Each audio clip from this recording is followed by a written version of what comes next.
Aina mbalimbali za kufunga, aina mbalimbali za kufunga. Bwana Yesu asifiwe, mtu wa Mungu, na kusalimu tena katika jina la Bwana wetu Yesu Kristo. Watu wengi wameogopa kufunga kwa sababu wanajua tu kwamba kufunga ni kutokula na kutokunywa.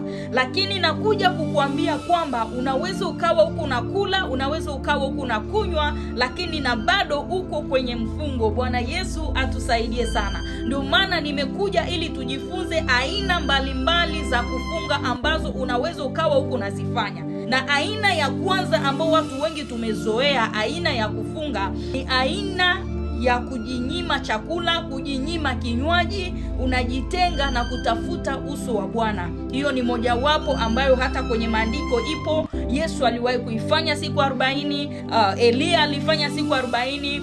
Ni maombi ya kufunga ambayo watu wengi wanaizoea na watu wengi huwa tunaifanya. Aina ya pili, unaweza ukaingia kwenye maombi ya kufunga huku ukitumia maji. Hiyo nao ni mojawapo ya aina ya maombi iliyofanyika ama inayofanyika pia. Unaweza ukawa kwenye mfungo wako wa siku 2, 3, 7, 20, 40 nategemea, lakini huku unatumia maji. Umejinyima chakula lakini huku unatumia maji na bado uko kwenye maombi yako ya mfungo. Haleluya. Aina ya tatu ya kufunga, unaweza ukawa uko kwenye mfungo wako lakini uko unatumia vyakula vya mboga mboga. Bwana Yesu atusaidie sana. Uko unatumia vyakula vya mboga mboga, vyakula vya majani. Maana unajizuia na vingine vyote lakini unatumia vyakula vya majani.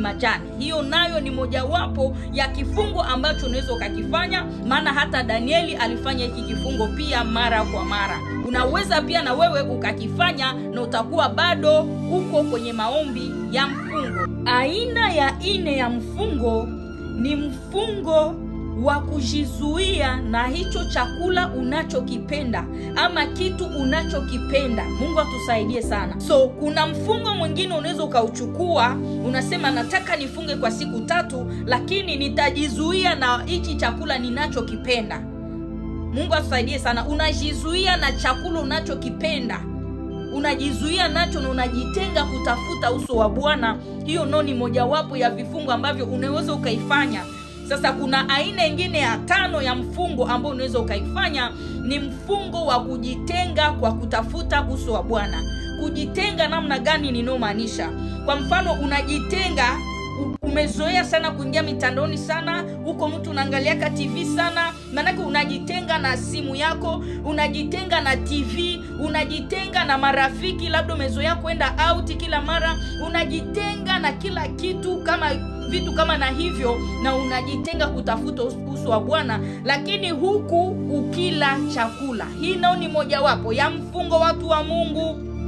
Kufunga sio tu kutokula na kutokunywa. Unaweza ukafanya mojawapo ya hivi ambavyo nimevizungumzia na utakuwa bado uko kwenye mfungo na bado Mungu atasikia maombi yako, kwa sababu cha muhimu ni kwamba upate muda wa kuomba. Hicho ndio cha muhimu.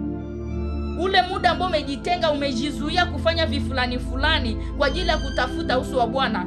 Manake hakikisha uko kweli na tafuta uso wa Bwana. Upate muda wa kuomba na muda wa kusoma neno na ukae kwenye uwepo wa Mungu. Ndio cha msingi katika haya yote. Usiwe unakimbia tena maombi ya kufunga. Unaweza ukawa usiweze kufunga maombi ya kujinyima chakula na kujinyima kinywaji, basi na ukasema okay, mimi nitakula, nitakunywa lakini nitajizuia tendo la ndoa.